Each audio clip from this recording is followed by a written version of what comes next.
नमस्कार दोस्तों, क्या आप जानते हैं कि अब वोट देने का अधिकार इस बात पर निर्भर नहीं करेगा कि आपके पास में वोटर आईडी थी या नहीं, बल्कि इस बात पर निर्भर करेगा कि आपने एसआईआर के थ्रू एन्यूमरेशन फॉर्म में यह साबित किया है कि आपके पूर्वज 2002 में कहां थे। संसद से लेकर सड़कों तक शोर है और अपोजिशन नारे लगा रहे हैं, वोट चोर गद्दी छोड़।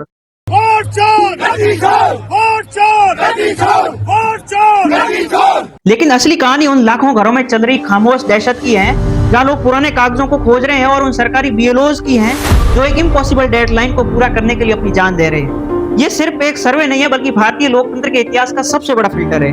आज हम एसआईआर के उस सच को डिकोड करेंगे जो हेडलाइन से गायब है। मैडम, मेरा नाम सूची से गायब है। मैंने पिछले हफ्ते ही आवेदन किया था। देखिए, आपको ये फॉर्म भरकर यहीं जमा करना होगा। भारत में मतदाता सूचियों का रिव्यू मुख्य रूप से दो तरीके से होता है, summary revision and intensive revision. पिछले 2 डिकेड से इलेक्शन कमीशन ऑफ इंडिया ने स्पेशल समरी रिवीजन यानी कि एसएसआर पर भरोसा किया था। एसएसआर एक डोरमेंट प्रोसेस है जहां मतदाता सूचियों का ड्राफ्ट पब्लिश किया जाता है इलेक्शन कमीशन के द्वारा, और सिटीजन्स को क्लेम्स एंड ऑब्जेक्शन फाइल करने के लिए इनवाइट किया जाता है। इसमें इलेक्शन कमीशन ऑफ इंडिया की भूमिका मुख्य रूप से डेटा मैनेजमेंट की होती है और डेटा अपडेट रखने की भूमिका सिटीजन्स की होती है। लेकिन अक्टूबर 2025 में इलेक्शन कमीशन ऑफ इंडिया ने representation of the people's act 1950 की धारा 21 क्लॉज 3 के तहत अपनी पावर का यूज करते हुए एसआईआर का आदेश दिया।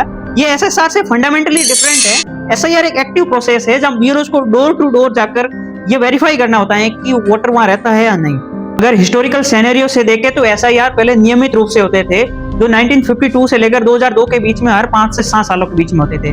फिर इलेक्शन कमीशन ऑफ इंडिया ने टेक्निकल रिफॉर्म के चलते इसे बीच में रोक दिया गया था, और 2025 में सडनली वापसी ने कई सारे सवाल खड़े कर दिए हैं। इस एसआईआर को 2 चरणों में विभाजित किया गया है। बिहार में पायलट प्रोजेक्ट का फेज फर्स्ट और 27 अक्टूबर 2025 को फेज सेकंड लॉन्च किया इलेक्शन कमीशन ऑफ इंडिया ने, जो 12 राज्यों और यूटीज को कवर करेगा। इलेक्शन कमीशन ने पब्लिक डोमेन में एसआईआर को फिर से शुरू करने के लिए 4 मुख्य रीजन बताए हैं। सबसे बड़ा रीजन है रैपिड अर्बनाइजेशन। इसके चलते लोग गाँव में मतदाता पंजीकरण से नाम नहीं हटवाते हैं, इस कारण ड्यूअल वोटिंग की पॉसिबिलिटी और ज्यादा बढ़ जाती है। फॉरेन इन्फिल्ट्रेशन भी सबसे बड़ा कारण है, और इसके अलावा 2 अन्य रीजन भी हैं, माइग्रेशन और डेड वोटर्स भी। एसआईआर 2025 के एग्जीक्यूटिव सिस्टम को यहाँ समझना बहुत इंपॉर्टेंट है, क्योंकि विवाद की जड़ इसके प्रोसेस में ना कि इसके पर्पस में। पिछले एसआईआर प्रोसेस के विपरीत में, जहां बीएलओज खाली फॉर्म लेकर जाते थे, लेकिन एसआईआर 2025 में बीएलओज को प्री फिल एन्यूमरेशन फॉर्म दिए जाते हैं। ये form election commission of India की वेबसाइट से प्रिंट होता है और इसमें वोटर्स का पूरा डेटा होता है। वोटर्स को इस फॉर्म में 3 इंपॉर्टेंट जानकारी देनी होती है। नंबर 1 है करंट फोटोग्राफ, और सेकंड है पेरेंटल या स्पाउस डिटेल, जिसमें उनको ईपीआईसी नंबर देने होते हैं, और तीसरा सबसे बड़ा विवादास्पद कारण है लीगेसी डिटेल। मतदाता को ये लिंक करना होता है कि उनका नाम या उनके माता पिता का नाम लास्ट एसआईआर में कहां दर्ज था। अधिकांश राज्यों में इसका बेस ईयर 2002 से 2004 के बीच में है। एसआईआर का सबसे बड़ा विवादास्पद पहलू है लीगेसी लिंकेज। तो ये है लेगेसी लिंकेज विवाद। एक तरफ हमारे ये सालों पुराने कागजात हैं और दूसरी तरफ ये मॉडर्न डिजिटल सिस्टम। इन्हें जोड़ना इतना मुश्किल क्यों है? इलेक्शन कमीशन का कहना है कि यदि कोई मतदाता 2002 की सूची जो आखिरी बार घर घर जाकर वेरीफाई की गई थी, उससे अगर संबंध स्थापित करता है तो वो एक वेरीफाई वोटर है। लेकिन यह सबसे बड़ी प्रैक्टिकल प्रॉब्लम यह है कि 2002 की मतदाता सूचियां कई जगहों पर डिजिटलाइज भी नहीं थी, और बैड क्वालिटी स्कैन के कारण वो सर्चेबल भी नहीं है। जो वोटर्स इन लीगेसी लिंकेज को स्थापित करने में विफल रहते हैं, उन अनवेरिफाइड वोटर्स के रूप में चिन्हित किया जाता है, और उन्हें अपनी एलिजिबिलिटी प्रूव करने के लिए उन्हें एडिशनल डॉक्यूमेंट प्रस्तुत करने होते हैं। और सबसे महत्वपूर्ण बात यह है कि इन एडिशनल डॉक्यूमेंट्स में राशन कार्ड को बाहर रखा गया है, जबकि भारत में गरीबों के लिए राशन कार्ड उनके एड्रेस और आइडेंटिटी का सबसे प्रमुख दस्तावेज है। इससे लाखों गरीब मतदाताओं के पास पासपोर्ट या जन्म प्रमाण पत्र नहीं होने से वे डॉक्यूमेंट ट्रैप में फंस गए हैं। फेज सेकंड के विवाद को समझने के लिए बिहार में हुए फेज फर्स्ट को एनालाइज करना यहाँ जरूरी है, जो 2025 के मिड में हुआ था। बिहार में एसआईआर के बाद में फाइनल लिस्ट में लगभग 68 लाख मतदाताओं को सूची से हटा दिया गया है। इलेक्शन कमीशन इसे अपनी ओर से सबसे बड़ी सफलता मान रहा है, लेकिन दूसरी तरफ अपोजिशन ये आरोप लगा रहे हैं कि यह डिलीटेशन न्यूट्रल नहीं था। बिहार में एसआईआर पर कई रिपोर्ट्स ये बताती हैं कि बीएलओज ने उन नामों को भी हटा दिया है जो 2003 में बिहार लीगेसी डेट के साथ अपना संबंध स्थापित नहीं कर पाए। कई सारे क्रिटिक्स का कहना है कि बिहार में बाढ़ और विस्थापन आम है, जिससे कई सारे लोगों को डॉक्यूमेंट संभालना बहुत मुश्किल होता है। अब ये पूरा मॉडल नेशनल लेवल पर लागू किया जा रहा है, और अन्य राज्यों में फैलने का सबसे बड़ा कारण यही है। वेस्ट बंगाल में एसआईआर का प्रभाव सबसे गहरा और मानवीय रूप से सबसे विनाशकारी दिख रहा है। इस राज्य में डेमोग्राफिक हिस्ट्री और हालिया सीए और एनआरसी की बहस ने अत्यधिक सेंसिटिव बना दिया है, और वेस्ट बंगाल की सीएम ममता बनर्जी ने एसआईआर को सीधे तौर पर चुनौती दी है।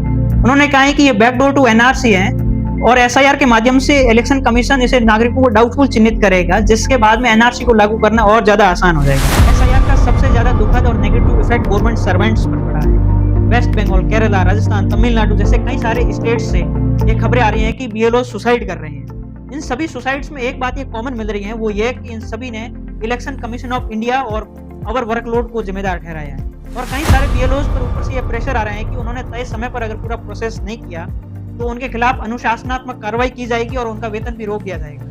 वहीं तमिलनाडु सरकार इस मामले को सुप्रीम कोर्ट लेकर गई और उनका कहना है कि तमिलनाडु में जनवरी 2025 में ही एसएसआर को पूरा किया गया था और मतदाता सूची को पूरी तरीके से अपडेट किया था।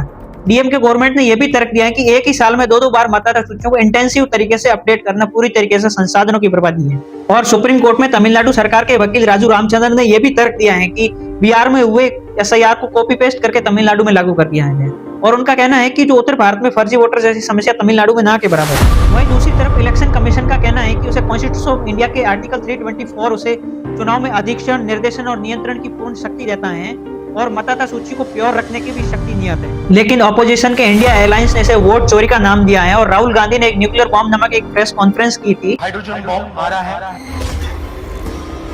और उन्होंने हरियाणा के एक ही घर नंबर 265 के पते पर सैकड़ों वोटर्स का मिलना चिंता का विषय है।